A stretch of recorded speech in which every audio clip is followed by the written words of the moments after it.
देखो, पति की बुराई करने वाली नारियां, इस बात को ध्यान से सुनेगा, अगर आप भी पति की बुराई करते हैं तो हो जाएं सावधान। जानते हैं ऐसी नारी को भगवान कौन से सजा देते हैं?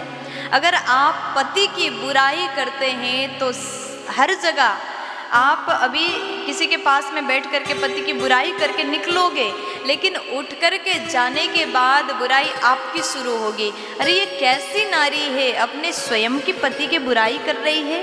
पत्नी का लक्षण आपने कई बार हमारे द्वारा भी सुना होगा, बहुत से साधु संतों के मुख से पतिव्रता नारी के लक्षण को आप सुन चुके होंगे।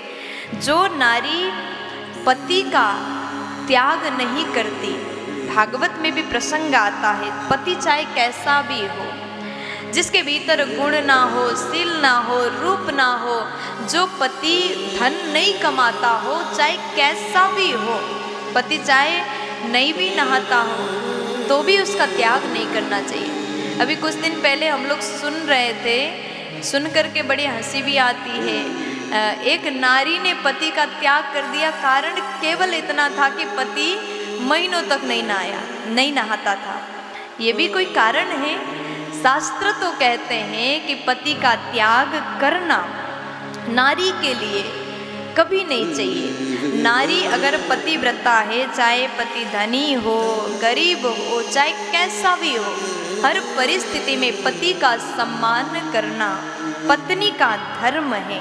और ये बात केवल पत्नी के लिए नहीं, पति को भी चाहिए। चाहे विवाह के पश्चात आपकी पत्नी सुंदर ना हो, आपकी पत्नी काम को अच्छे से करना नहीं जानती, भले ही नहीं कमाती हो, वैसे नारियां तो घर को संभालती हैं। और आजकल तो समानता को ज़्यादा दिया जाता है।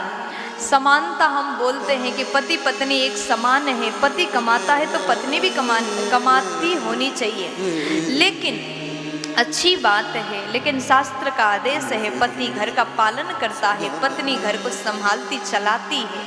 पति धन को लाता है, पत्नी व्यवस्थित रूप से घर को चलाती है। समानता भी ठीक है, अगर आप इस प्रकार कार्य भी करते हैं तो अच्छी बात है। लेकिन पत्नी चाहे कैसी भी हो, ऐसे परिस्थिति में भी पति को चाहिए पत्नी का सम्मान करे।